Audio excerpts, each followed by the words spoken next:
Romanos capítulo 20, desculpem, outra vez errei. Versículo 20 do capítulo 1. Vamos ler? Assim diz a palavra. Porque os atributos invisíveis de Deus, assim como o seu eterno poder, como também sua própria divindade, claramente se reconhecem desde o princípio do mundo, sendo percebido por meio das coisas que foram criadas. Tais homens são, por isso, indesculpáveis. Amém. Vamos orar ao Senhor? Senhor, pedimos a iluminação do Senhor, do Teu Espírito sobre nós, para que tudo o que pensemos, tudo o que queiramos, venha, Senhor Deus, glorificar o Teu nome, edificar o Teu povo e reverter para o bem daqueles que Te amam. E podemos também pedir, Senhor Deus, em favor daqueles que não Te conhecem e não vivem debaixo da Tua santa palavra, não têm o prazer de ver a palavra do Senhor aplicada nas suas vidas, nos seus dias. Então tem misericórdia deles e nos faça fiéis e eficientes proclamadores do Evangelho e perdoa, Senhor Deus, as nossas faltas, nós Te pedimos em nome de Jesus. Amém. Amados, eu recentemente estava assistindo um vídeo de um homem considerado por muitos como um erudito, como um pensador do mundo moderno. E ele estava ali refletindo as razões pelas quais ele era ateu. O que eu achei interessante foi que ali estava em conflito, né? Toda uma história que eu tenho dos 16 aos 61 anos de idade, vivendo com Jesus, lendo a Bíblia, experimentando a graça do Senhor nos meus dias, uma experiência que eu considero extraordinária. Eu louvo a Deus por ter me buscado tão cedo a Jesus, por ter me retirado tão cedo dos pensamentos perdidos do mundo e vaidosos, e me fez conhecer da sua graça, mas ao mesmo tempo, eu coloquei em conflito e tentei ouvir as razões porque o sujeito era ateu. Alguns podem dizer que isso poderia significar o risco. Eu não aconselho ninguém a fazer isso, porque pode ser que você não tenha toda a maturidade e todo o estudo. Eu tive 4 anos de seminário, estive tempo ensinando o seminário, então isso tudo me deu uma base sólida. Esses homens são muito convincentes. E eu fui ouvir esse ateu. E confesso aos irmãos que eu saí mais crente do que antes de assistir o vídeo. Porque tudo o que ele falou, as razões por que alguém inventou um Deus, eu dizia, mas é verdade. São coisas que eu preciso e que ele não tem. Não é pelo fato de que é bem cômodo para o homem imaginar que um Deus existe e que por isso ele se torna, cada ser humano é um ser importante, porque é importante para Deus em cima. Não é o fato do conforto que isso traz para nós que faz com que Deus não exista. Aliás, eu saí com a impressão de que aquele homem era extremamente arrogante, porque estaria certo, talvez, se ele dissesse, eu não creio que Deus exista. Mas para ele, que deve ter nascido ali na década de 30, de 40, chegar agora no ano 2021 e dizer, decretar, Deus não existe, é muita prepotência. Ele poderia dizer, não acredito que Deus exista. Mas, por outro lado, ele diz, olha, é muito bom, eu respeito as religiões, eu estudo as religiões, porém, Deus não existe. É muita prepotência para alguém que nasceu um dia desse, que na história do mundo é um dia desse, e já decretar que Deus não existe. Ele é muito pequeno para fazer isso. Então eu saí mais convicto e percebi o quanto de arrogância que existe em quem faz essa interpretação. E você pode perguntar, de onde vem a origem do ateísmo, já que ele não consegue se implantar no mundo? Os irmãos terem ideia, o ateísmo gerou até mesmo um sistema político. Stalin, lá na União Soviética, disse que na virada do ano 2000, as igrejas teriam meia dúzia de cabeças brancas. Foi a profecia de Stalin. Porque o inimigo, já diziam ele, o próprio Lenin dizia, que foi o antecessor de Stalin, depois de Stalin, diziam, todos os comunistas afirmavam, o inimigo a ser destruído é o cristianismo. É a religião mais forte e nós precisamos acabar com ela. Então, quando Stalin fala que teria umas cabeças brancas, eu rio lá dentro de mim, dizendo assim, como o homem é tolo. Eu passei a passagem do ano 2000. E quando passamos de 99 para 2000, eu estava com uma igreja lotada de pessoas, e a maior parte delas não tinham cabelo branco e nem pintavam. A igreja cheia de jovens, para mostrar que eles estavam errados, ainda que tivessem atacado e projetado eliminar a crença. Por que tanta raiva, tanto ódio da crença? Eles já descobriram que eles não podem. Para você ter ideia, estão tentando inventar uma igreja evangélica comunista. Então, até o comunismo está tentando se adaptar, porque descobriu que o homem tem uma necessidade de Deus. Mas a Bíblia nos diz que, mais do que a necessidade, nós temos um Deus. Mesmo que eu não sinta a necessidade dele, ele existe. E é uma coisa curiosa, tem um relato que eu julguei bastante interessante trazer para os irmãos, porque eu acho que essa vai ser a nossa sensação. Enquanto a gente escuta essas teorias, porque a gente não pode ver Deus, você não pode provar que Deus existe, tem que dar o benefício da dúvida, seja lá as conversas que você escuta, eu queria que você prestasse atenção num relato, porque eu acho que essa vai ser a sensação. Um distribuidor de Bíblias e Novos Testamentos, um holandês chamado Irmão André, que escreveu o livro O Contrabandista de Deus, você vai achar esse testemunho lá. Ele tinha que levar a Bíblia nos países comunistas, porque lá era proibido.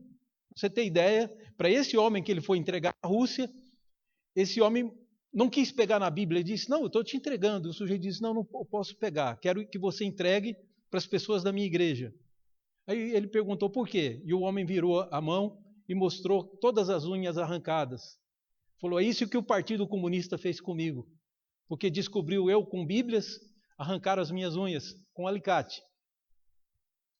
Então o ódio era tão grande. E o irmão André então levava a Bíblia. Você tem ideia, Bíblia dentro dos países comunistas, um contrabando de Bíblia, tinha o preço de uma vaca. Tão caro que era. Então o pastor André se habilitou, era um pastor holandês, que encheu o seu fusquinha de Bíblia e levava para os países comunistas, contando com algum milagre. Inclusive, para entrar na própria Rússia, aconteceu um milagre extraordinário, que o homem que foi tirar a lona, onde estavam no banco traseiro, que Fusca não tem porta-mala grande, né? Eu não sei se você já tentou colocar alguma coisa no porta-mala de Fusca. Então, no banco traseiro, estavam todas as Bíblias que ele estava levando para a Rússia, as caixas, e ele cobriu com lona. Quando ele para no posto, um guarda abre a porta de trás e vai entrar bem na passagem da fronteira da Rússia.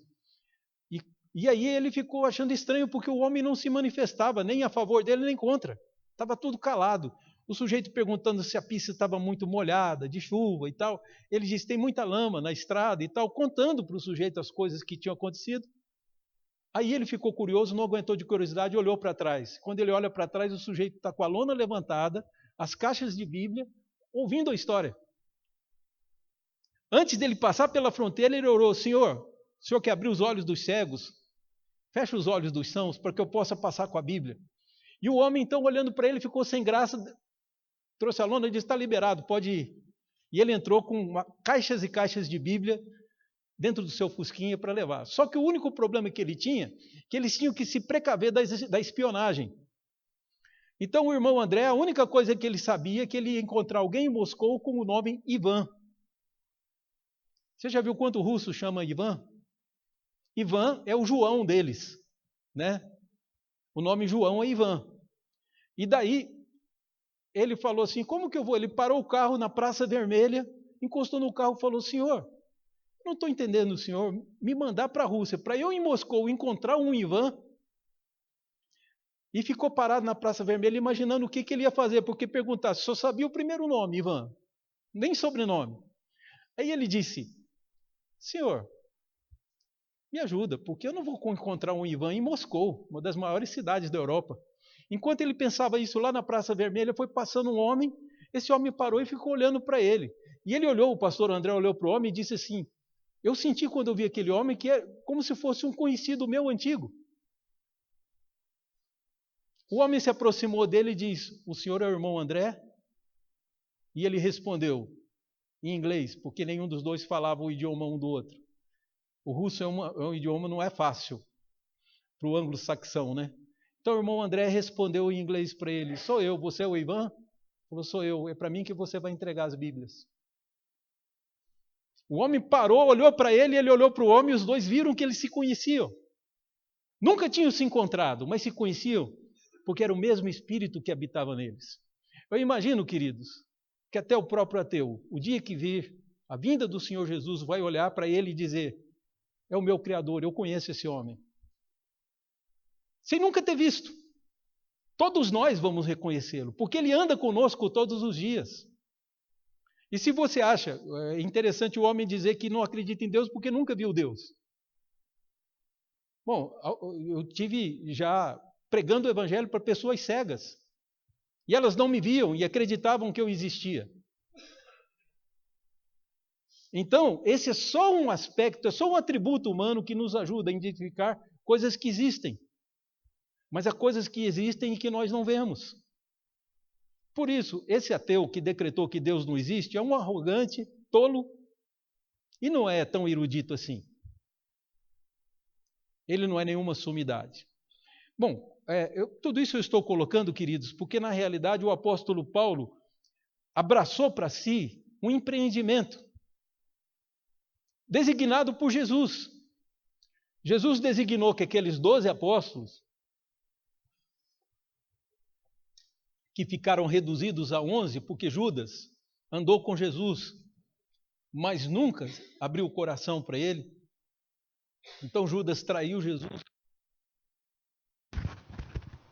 Em troca de alguns trocados, Judas trai Jesus. Então são 11. Jesus fez com que aqueles 11 se dedicassem a pregar o evangelho ali, em Jerusalém, para os judeus. E levantou o maior perseguidor da igreja, que não acreditava em Jesus. Jesus aparece para ele no caminho de Damasco e faz de Saulo o maior pregador do evangelho, que é o que você tem aqui. Por que Paulo escreve epístola aos romanos? Propósito pessoal de Paulo, de Deus, foi que você tivesse o maior tratado de teologia da história. É incrível, queridos, que tenhamos... Paulo é uma pessoa extraordinária. Lendo as escrituras, eu fico vendo. Foi o maior missionário que nós tivemos, o maior plantador de igreja e o maior teólogo. Que tem gente que diz: não, eu sou estudioso da palavra, eu vou ficar na minha biblioteca estudando. E outros dizem, eu ouvi ontem o reverendo Valdomiro comentando, que o apóstolo Paulo tinha equivalente a 2 PhDs. Que ele ainda criança começa a estudar dentro do judaísmo. Se você comparar o tempo dele de judaísmo, um estudioso fez esse levantamento, daria para Paulo ter 2 PhDs, e ele passa o tempo todo estudando as Escrituras e o Messias. E tinha certeza que Jesus era uma farsa, até que Jesus aparece para ele, e ele se torna então um cristão. E pregador desse cristianismo. Então Paulo abraçou para si a tarefa de anunciar para o mundo.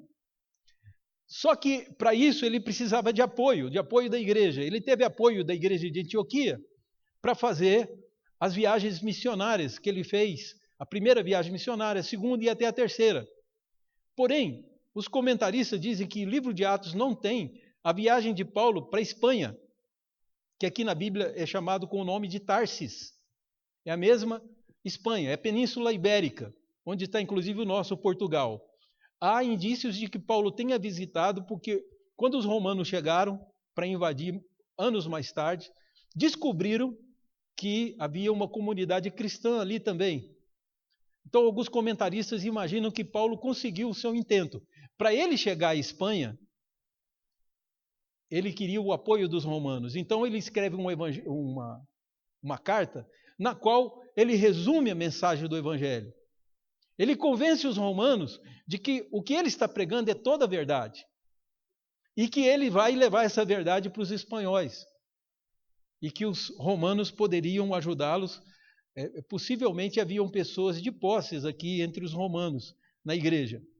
Então ele vai para Roma, a ideia dele, e de lá ele partiria para Tarsis já com o dinheiro levantado e as coisas, necessidades e os companheiros de viagem para que ele chegasse até a Espanha, que fica do outro lado do Mediterrâneo. O mar Mediterrâneo é assim, de um lado você tem a Península Ibérica, vou fazer ao contrário pelo efeito espelho, para que você enxergue. Então, de um lado, para você, se você tivesse o mapa aqui, você tem a Espanha e do lado de cá você tem o Oriente Médio. Tá certo? Então, o mar Mediterrâneo era todo do Império Romano já. E Paulo, então, tinha a intenção de usar isso para poder pregar para os espanhóis também. Bom, queridos, tendo isso em vista, é nesse texto, nesse capítulo, que o apóstolo Paulo nos fala a seguinte frase: não me envergonho do Evangelho, porque é o poder de Deus para a salvação de todo aquele que crê, primeiro do judeu e também do grego. Se você pegar nesse versículo, você vê que a intenção dele era realmente pregar o Evangelho. O que é pregar o Evangelho? Nada mais é do que explicar o Natal para as pessoas. Não o Natal que as pessoas têm por aí, que eles não têm a menor ideia do que é o Natal. Nós celebramos. Natal é quando se completa mais um ano da última celebração que tivemos do nascimento de Jesus. Na verdade, nós não comemoramos a data, porque nessa data Jerusalém está muito fria e possivelmente os pastores não estariam no campo, como aconteceu que eles chegaram e acharam o menino numa manjedoura, porque é muito frio naquela região, nessa época do ano. Então, estudos apontam para que entre março, abril e maio teria sido o momento em que Jesus nasceu, não em dezembro. Mas, de qualquer forma, dezembro nós comemoramos o fato de Jesus ter nascido. Não estamos comemorando a data. Para nós, a data é menos importante do que o fato dele ter nascido. Então, é nossa celebração cristã do Natal, que não é só nós que fazemos, o mundo inteiro, até países que não são cristãos celebram o Natal porque acham bonita a festa. Então, o que é? O apóstolo Paulo ia sair para as pessoas dizer: olha, os deuses de vocês são tudo engano, não existe. Só existe um Deus, que é o Deus de Israel. E esse Deus de Israel enviou seu filho para morrer no nosso lugar. Então, tudo que você fez de errado pode ser lançado sobre Jesus, por mais grave que seja, por mais horrendo que tenha sido a sua vida, você pode mudar de vida hoje. É isso que o Evangelho ensina, mudança de vida. E aí você, convertido, você fará parte da igreja, porque não pode fazer parte da igreja vivendo na mesma vida de pecado. Então abandone os seus pecados e venha fazer parte da igreja. A igreja não salva ninguém, mas ela vai ser o canal de bênção de Deus e vai te usar para salvar outras vidas. É para isso que existe a igreja. Jesus deixou a igreja. Em outras palavras, era isso que Paulo estava dizendo. O que é que nós temos que podemos entender a respeito disso nesse versículo? Porque nós estamos na seção em que Paulo está mostrando que o mundo pagão era maldito, porque, na verdade, não vivia conforme aquilo que Deus mandava. Nós vamos ver já aqui dentro do texto. Mas, no capítulo 2, Paulo vai falar que os judeus também são malditos, o próprio povo de Deus. Porque, tendo a lei, não seguiu a lei. Então, nenhum homem será justificado pela lei. O que restou para o homem? Confiar em Jesus. É para isso que Paulo escreve a Epístola aos Romanos, você vai ver, capítulo 1, o pagão é digno de morte. Capítulo 2, o judeu é digno de morte. Bom, já demonstrado isso, o apóstolo Paulo diz, mas Cristo morreu por eles. A morte de Cristo é suficiente para resgatar o judeu e também o grego. Então aqui é uma descrição do grego. E o versículo 18, ele diz que a ira de Deus se revela do céu. Então Deus está irado com o homem. E eu fico imaginando esse ateu intelectual brasileiro, ou falso intelectual, chegar diante de Deus e dar os seus argumentos. Eu não creio no Senhor pela seguinte razão: eu não tinha provas suficientes. Possivelmente. Você acha que vai funcionar com Deus? Pode funcionar conosco. E fazer com que alguns desviem e alguns deixem de acreditar que Deus existe, mas com o Senhor não vai funcionar. Portanto, nós vamos entender aqui por que Deus considera o homem reprovável e indesculpável. Tendo conhecimento de Deus, detiveram a verdade de Deus, amarraram, prenderam a verdade de Deus para dar liberdade para a injustiça. É isso que Paulo está falando. A ira de Deus se revela do céu contra toda a impiedade do homem, dos homens que, retendo a verdade, liberaram a injustiça. E não tendo Deus, aí podemos praticar o que nós quisermos. Ou uma outra forma de você fugir dessa ideia e satisfazer aqueles que têm a necessidade de um Deus, uma outra forma é você inventar religiões. Então aí fica parecendo que a pessoa está junto de Deus, quando na realidade ela não está. As religiões nasceram assim. Pode ler o livro de Gênesis, que antes do dilúvio, você não tem um problema de idolatria, de heresia, não existe. As pessoas estão ali, imediatamente, estão, vamos dizer assim, no dia seguinte de Adão ter sido expulso do Éden. Então, com o conhecimento de Adão, homens vivendo 800, 900, Adão viveu 930 anos. Então, com homens tão longevos, isso podia ser explicado. Ninguém tinha dúvida da existência de Deus. Não havia ateus e nem hereges. O problema do dilúvio foi a violência, porque o homem, mesmo conhecendo a Deus, preferia, para satisfazer a si mesmo, sentia enorme prazer em ter pessoas submissas a si, e as pessoas eram mortas. Então é a violência. E o Brasil é um dos países mais violentos do mundo. É bom a gente atentar antes que as catástrofes venham, porque quando o homem é vil contra o seu semelhante, Deus interfere.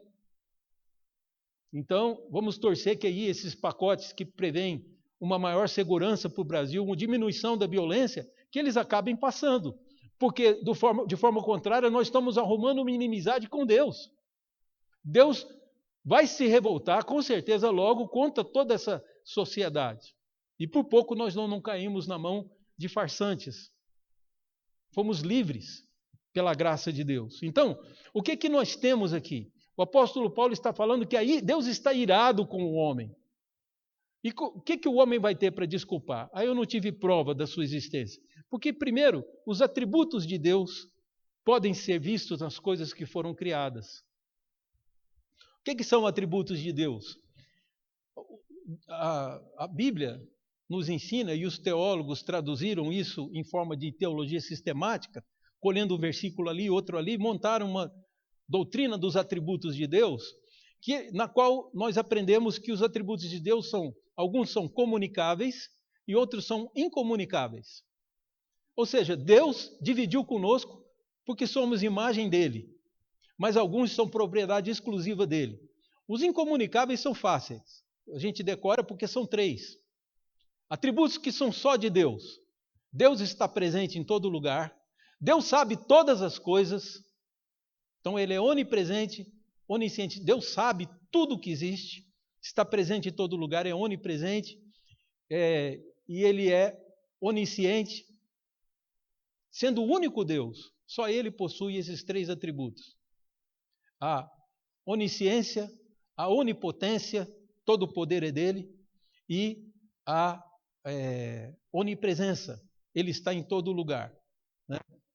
Então, tendo esse pensamento em vista, os atributos incomunicáveis de Deus podem ser vistos nas coisas que foram criadas. E eu vou dizer mais, outros atributos que são comunicáveis, como, por exemplo, o amor. O amor é algo que é inerente a Deus. O amor nasce em Deus.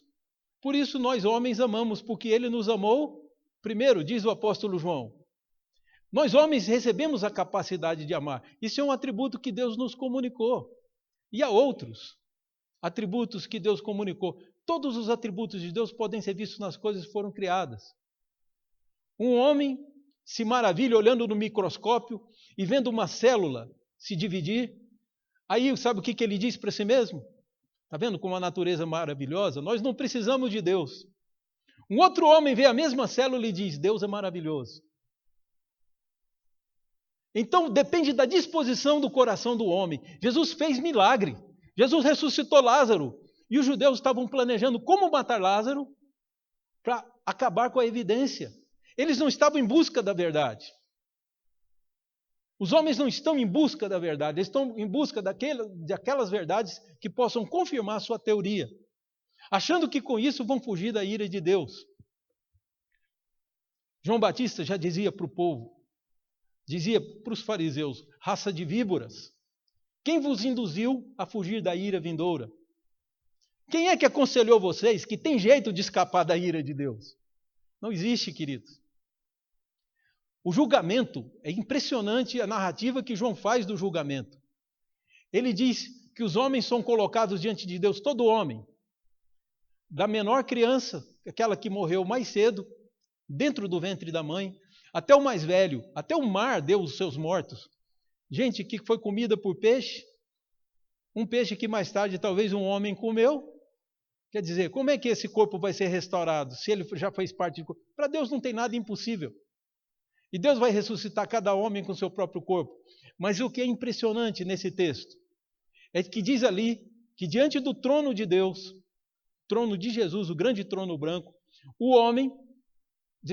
a terra e o mar procuraram se esconder dele. Tanta glória que ele tem, é tão assustadora a glória dele, que a terra, o mar, o céu, tentaram todos fugir e procuraram um lugar para se esconder dele. E não encontraram, porque ele está em todo lugar. É desse Jesus que nós falamos, que Paulo está preparando para pregar. Mas ele diz que os gregos estão errados, porque usaram sua inteligência para se tornar tolos. Então observa bem aqui, porque os atributos invisíveis de Deus podem ser vistos por meio das coisas que foram criadas. Não só o atributo de Deus, mas é colocado também o eterno poder de Deus. Era preciso que todo homem se dobrasse e procurasse quem é o meu Criador. Quando eu nasci, meus pais já existiam. E antes dos meus pais, os pais dele. E antes dos pais deles, o meu tataravô. E vai por aí, até onde? Então a vida não é nossa. Alguém nos deu a vida. E lá em Gênesis diz quem te deu a vida. Sabe por que você está vivo e respirando hoje? Porque Deus soprou nas narinas de Adão. Essa alma que viva dentro de você pertence a Ele. Como que você está usando para o seu próprio prazer? Como que você usa para fazer as coisas que você gosta? Para trazer para o seu ambiente as pessoas que você gosta e rejeitar aquelas que Deus ama, mas você não. Quando nós nos tornamos deuses, o que eu estou fazendo com a vida? Estou roubando uma coisa que pertence a Deus. E ele está lá em Gênesis, que Deus soprou nas narinas de Adão e ele se tornou então uma alma vivente. Adão não passava de uma estátua de barro. Ele foi feito do pó da terra, da lama. E Deus então moldou Adão. Quando ele estava já esculpido, Deus soprou nas narinas dele. E um colega meu um dia argumentou, falou: você acredita nesse absurdo? Que barro se tornou em carne? Aí o meu amigo, que hoje é pastor, disse para o opositor dele, falou: claro que eu acredito. Você nunca estudou que se a gente mudar a disposição das moléculas do grafite, dos lápis que a gente usa, a gente faz diamante? Então, se Deus muda a disposição das moléculas, Ele tem o que Ele quer. Ele é o Senhor de todas as coisas. E quando Deus soprou nas narinas de Adão, o que era barro virou carne. E passamos a ser alma vivente. Então a sua vida não pertence a você. Era preciso que procurássemos, porque aquele que nos fez tem um poder extraordinário. Era preciso que nós tremêssemos de medo. Queridos, eu gosto de assistir filmes por uma série de razões, mas uma delas que ela me leva, os autores às vezes me levam a pensar em coisas que eu não penso, que você não é levado no dia a dia. E um filme que me levou a ter uma ideia de eternidade foi que você assistindo um filme em que um homem está fazendo reparos na nave do lado de fora e ele percebe que ele vai prejudicar todo mundo lá dentro, que a mulher que ele amava estava dentro da nave e ia sair para salvá-lo. Ele corta o cabo e vai. Eu imaginei como seria a morte de alguém assim. Ele entra espaço adentro. Imagina nós caminhando na direção do sol, É tanto poder que existe, coisas muito mais poderosas do que nós, e a gente se julga muita coisa. A gente se julga até no direito de decretar que Deus não existe. Olha que absurdo. Mas nós não somos nada. Uma mísera bactéria. Bactéria você não vê a olho nu. Uma mísera bactéria pode acabar com a sua vida. Não seja arrogante. Você não tem o controle da sua vida, quem tem é Deus. E a razão de você não ser consumido é porque a cada manhã, cada vez que o sol nasce, Deus renova a sua misericórdia para conosco. Eu devo a Deus a minha vida e o fato dele ser misericordioso e não me tratar conforme eu mereço. Lembra o início do salmo que fala de Jesus? Salmo não, perdão. Da poesia de Isaías que fala sobre Jesus, que nós lemos agora. Senhor, eu te agradeço, graças te damos. Orarás naquele dia assim, dia que você visse Jesus. Te oramos, te agradecemos, Senhor, porque ainda que tiraste contra nós, o Senhor retirou de nós a tua ira. Que Deus maravilhoso é esse? É tão fácil acabar conosco e Ele nos mantém vivo, porque Deus é misericordioso e não nos trata conforme as nossas obras, nossos pensamentos, nos trata segundo a sua misericórdia. Então, eu descubro nesse versículo, o apóstolo Paulo decreta, ele fala inspirado do Espírito e na sua autoridade de apóstolo, ele está dizendo que o mundo grego, assim depois ele vai mostrar também que os gentios são indesculpáveis, porque tudo o que a gente pode saber de Deus, até o que é invisível, a gente pode ver pelas coisas que foram criadas, os atributos de Deus, o poder de Deus e até a sua divindade. Deus não é como nós.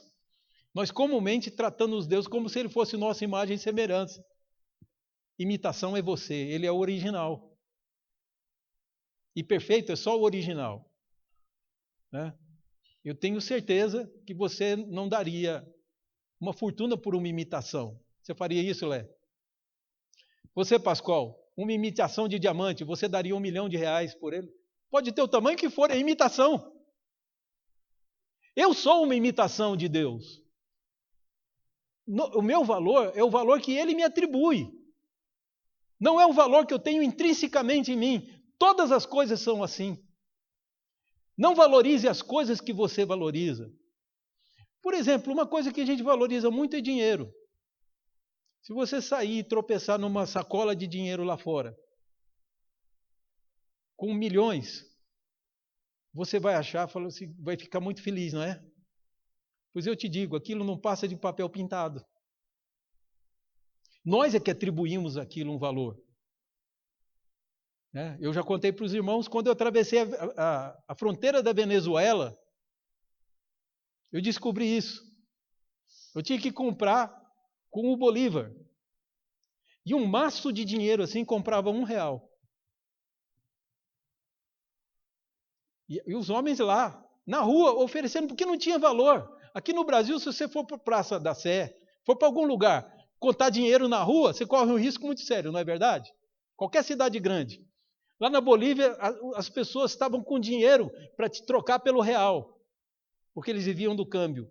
Pois saiba de uma coisa, eles só faziam isso, estavam com rolos e rolos de dinheiro, caixas e caixas de sapato cheios de dinheiro. Sabem por quê? Porque o dinheiro lá não tem valor. Não vale nada. Então, é importante que você observe que nós atribuímos valor às coisas que nós, na verdade, não temos autoridade para estabelecer. Deus estabelece o que é valor. E eu te digo que uma criança vale mais do que qualquer fortuna do mundo. Um ser humano, por qualquer que seja, velho, o que você imaginar, não vale menos do que qualquer dinheiro que você puder levantar. Ainda que o homem diga o contrário. Me lembro do grande filósofo Francis Schaeffer contar num dos seus livros que houve um navio estava naufragando e havia uma orquestra lá dentro do navio, uma famosa orquestra. E aí, quando eles estavam entrando nos botes, o bote lotado, um rapaz pegou uma velhinha e jogou no mar. E alguém junto falou, por que você fez isso? Falou, senão não vai caber o meu violoncelo. O meu violoncelo é a marca Stradivarius, o que era aquilo? Mas o que ele estava dizendo com outras palavras é que era um instrumento tão caro, ele nunca ia poder adquirir um outro. Então ele joga a velhinha no mar. Nós homens achamos que sabemos o valor das coisas, e só Deus, Ele que determina. Portanto, tudo que Deus tem, até a própria divindade, você não pensa que você pode dar valor a Deus. Estabelecer que lugar que Deus está na minha vida. Deus é tudo. Por isso que a Bíblia exige que você o ame de toda a tua força, todo o teu entendimento e toda a tua alma. Ao meu próximo, Deus exige que eu ame como a mim mesmo. Mas a Deus tem que ser muito mais do que a mim mesmo. É com toda a minha força, todo o meu entendimento e toda a minha alma. Por quê? Porque isso que Deus vale muito mais que tudo isso. Todo o meu ser ainda não chega a ser 1/10, 1/1000, 1/100º de milésimo de todo o poder de Deus. Não é nem da terra. Eu não significo nem isso. Quantos zeros vai vir antes da vírgula para dizer, me comparar com o nosso planeta? Que também no universo não é porcaria nenhuma. A Terra é um grãozinho de areia, certo? Um grãozinho de areia perto dos astros todos. Aí você olha para tudo isso e se julga importante e pode decretar que Deus não existe, pois esses homens são indesculpáveis. Todos têm obrigação de buscar o seu Deus. E eu vou contar para vocês uma coisa extraordinária, que eu preciso encerrar. Sabem o que é essa história de buscar a Deus? O que é lindo? Porque Deus podia ficar no seu santo lugar e deixar que a gente gastasse a cabeça toda, nós nunca encontraríamos com nossos próprios raciocínios. Mas mesmo assim, poderíamos buscar e perder-nos nessa busca. E Deus diz pelo profeta, me buscareis e me achareis. Quando me buscardes, amém. Amém que a igreja sabe disso. Então Deus está prometendo que se você buscá-lo de todo o coração, você vai encontrá-lo. O que falta a esses homens é honestidade. A honestidade para as coisas. E aí o homem lá no inferno levanta um grito para Abraão e diz, Abraão, manda Lázaro na minha casa. Lucas capítulo 16. Manda Lázaro. Porque eu tenho irmãos, tenho 5 irmãos, e eles vão vir tudo para o inferno, são avarentos como eu, vão para o inferno também. Você lembra do que foi a resposta de Abraão? Eles têm Moisés e profetas. Isso é suficiente. Moisés e profeta é uma forma do Novo Testamento se referir à Bíblia judaica. Tá? Moisés são os 5 primeiros livros da lei, e profetas é a partir de Josué em diante. E ainda tem os escritos sagrados que formam a parte final. Então Jesus se refere a isso. Jesus era um judeu do 1º século, portanto Jesus está falando, eles têm Moisés e os profetas, está dizendo, eles têm a Bíblia. Aí o homem lá no inferno ainda diz, não, pai Abraão, se alguém, eles têm a Bíblia, eu tinha também, e não criei nela. Então, se alguém dentre os mortos for ter com meus irmãos, ele falou, você é Lázaro, aquele mendigo que ficava na porta da casa do meu irmão? Ele falou, eu vim do inferno para dizer para vocês, se vocês não deixarem a avareza, vocês vão para o inferno também. Então, pai Abraão, se isso acontecer, eles vão crer. Olha um milagre desse, um morto voltar. O que Abraão respondeu, queridos? E dou graças a Deus por Abraão ter respondido assim, e Jesus ter narrado para nós esse diálogo que se deu entre 2 mortos. Abraão, que já morreu há muitos anos, ele viveu 2000 antes de Cristo, e o rico. Se Lázaro for, meus irmãos vão crer. Abraão responde, se eles não creem, a partir de Moisés e dos profetas, não vão crer nem que os mortos ressuscitem. Estão vendo por que o homem não crê em Deus? Porque ele não quer. Jesus diz para os judeus, está lá em João capítulo 5, ao 8, ali naquele trecho no meio, ele diz, mas vocês não são de Moisés, senão vocês creriam em mim. Vocês dizem que são de Moisés, mas não querem vir a mim para ter vida. Jesus disse que o problema é a nossa vontade. Tudo que nós vamos fazer na vida, até na igreja, tem que a minha vontade imperar, não a de Deus. É isso que precisa ser mudado, isso que precisa de conversão, e que a resposta Que resposta nós podemos dar para o mundo perdido? Paulo abraçou a missão de converter esses corações duros e formar uma igreja e salvar gente. Qual que é a resposta? Como podemos resgatá-los? Que você deve ter parentes assim.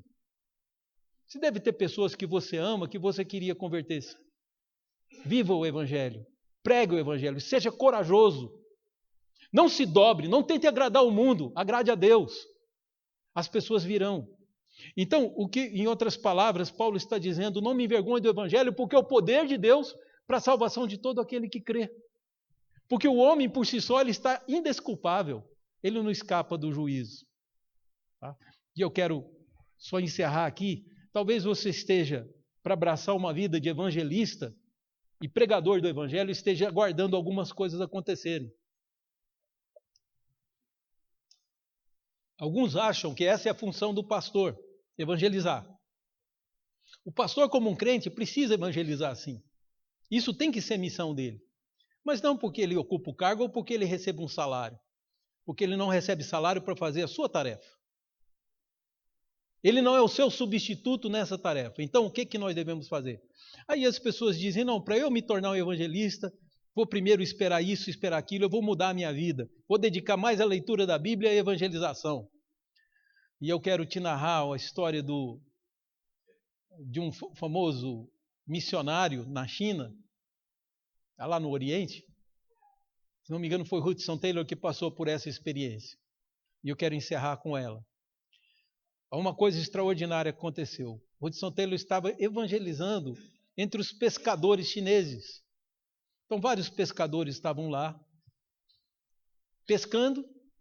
Tinha um pescador sentado ali na beira, com os pés na água e consertando suas redes.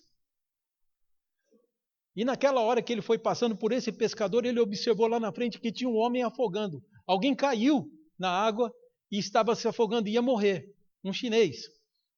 Então o missionário disse para ele, disse para o homem, para o pescador, joga a sua rede, porque se ele segurar na sua rede, a gente puxa ele. E o homem ficou calado, continuou consertando sua rede, sem dar importância para aquele que se afogava. Então o missionário disse de novo, joga a sua rede para ele. Aí ele falou, quanto que você me dá em dinheiro para eu jogar a rede? E o nosso missionário disse assim, eu dou tudo o que eu tenho. Eu falei, quanto você tem? Ele enfiou na mão no bolso. Diz que quando ele enfiou a mão no bolso, o homem desapareceu.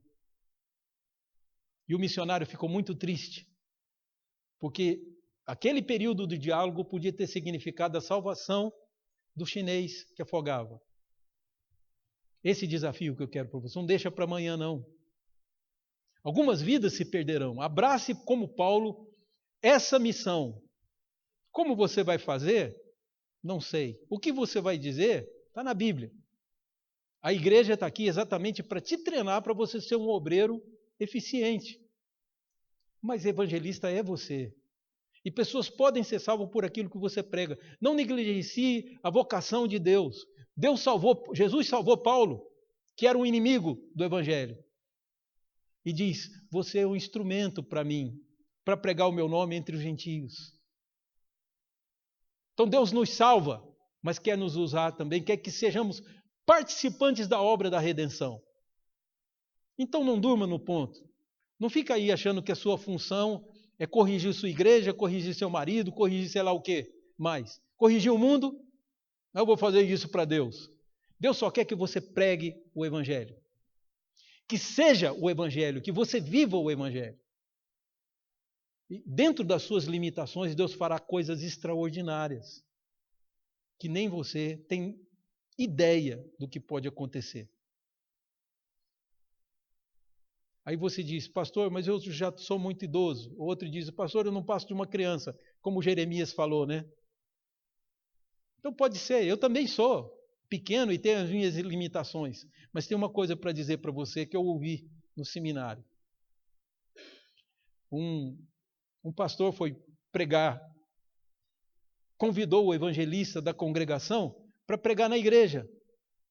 E quando ele senta para pregar na igreja, ele percebe que algumas autoridades estão vindo, gente importante, gente rica da cidade estava entrando, e o evangelista começou a ficar incomodado com aquilo, cutucou o pastor durante a liturgia e disse: pastor, o senhor não quer pregar hoje? Ele falou: não, o convidado é você. Ele falou: mas eu sou tão pequeno. Olha as pessoas que estão chegando para ouvir a mensagem do Evangelho. O evangelista disse: eu sou ignorante, eu falo errado. E o pastor disse assim: meu irmão, se a girafa quiser beber água, ela tem que abaixar a cabeça. Você foi o meu convidado, é você que prega hoje. E Deus vai falar por intermédio de você. Que maravilha, né, irmãos? Então, por isso eu sei que Deus pode usar. Se Ele usou uma jumenta para falar para Balaão, Ele não pode me usar para falar para alguém de Jesus? Então, pare de desculpas. Torne-se um evangelista. Porque contra o ateísmo e contra as heresias todas só existe um remédio: o verdadeiro evangelho de Jesus, que é o que essa igreja crê e prega.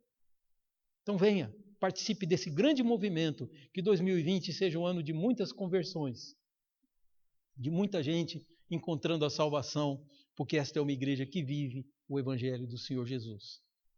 Vamos orar ao Senhor?